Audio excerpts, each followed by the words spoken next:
प्रिय दोस्तों नमस्कार। शारदीय नवरात्र का पावन पर्व आज से शुरू हो चुका है, जिसमें घट स्थापना के साथ साथ दुर्गा सप्तशती का पाठ अवश्य किया जाता है।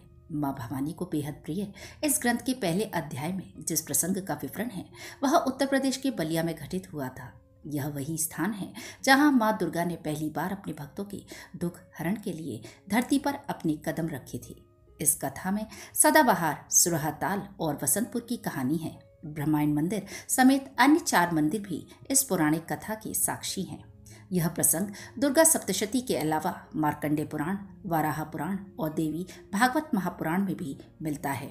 कथा के मुताबिक वह दौर आज से लाखों साल पहले सतयुग का था। उस समय एक राजा सुरथ हुआ करते थे।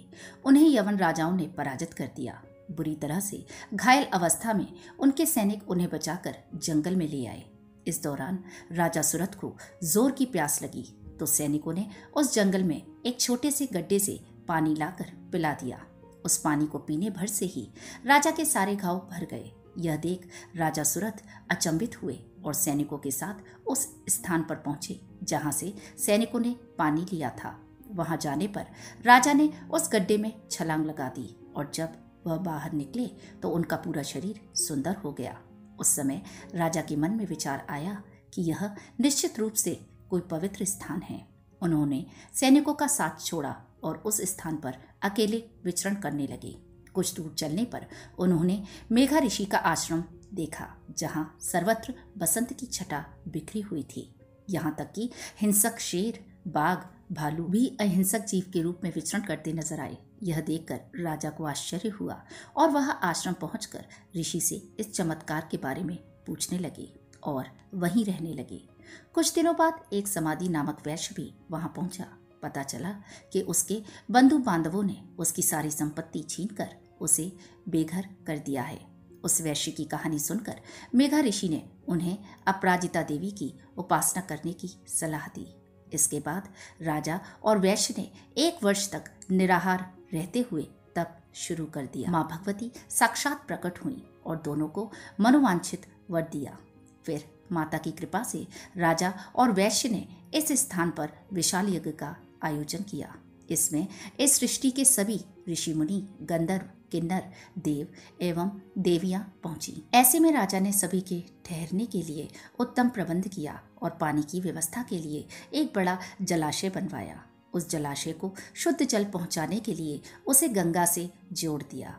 ऋषि मुनियों की सुविधा के लिए राजा ने जो जलाशय बनवाया था आज भी वह उसी रूप में मौजूद है और राजा सुरथ के ही नाम पर इस जलाशय को सुरहाताल कहा जाता है। इसी प्रकार मेघा ऋषि के जिस आश्रम की बात दुर्गा सप्तशती में कही गई है उस स्थान को वसंतपुर कहा जाता है। यहाँ आज भी 12 महीने पेड़ के पत्ते सूखते नहीं हैं। इसी प्रकार जहाँ पर माँ भगवती ने राजा सुरथ को दर्शन दिया था वह स्थान ब्रह्मांड के रूप में मौजूद है। इस स्थान पर माँ भगवती का भव्य मंदिर बना हुआ है। वहीं सुरहाताल को गंगा से जोड़ने के लिए जिस नहर का निर्माण कराया गया था उसका नाम कुष्ठहर था, जो आज अभ्रंश रूप में कटहर नाला कहा जाता है।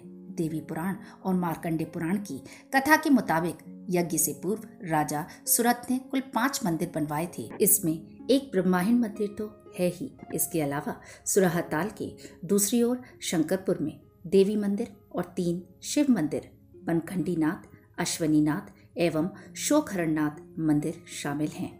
यह 5 मंदिर अपने भव्य स्वरूप में आज भी मौजूद हैं। मान्यता है कि ब्रह्मांड मंदिर में भगवती के दर्शन के बाद जो भक्त बाकी 4 मंदिरों में जाकर अपनी अर्जी रखते हैं उनकी मनोकामना शीघ्र पूरी हो जाती है।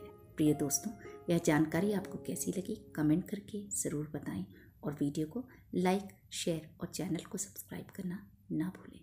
धन्यवाद।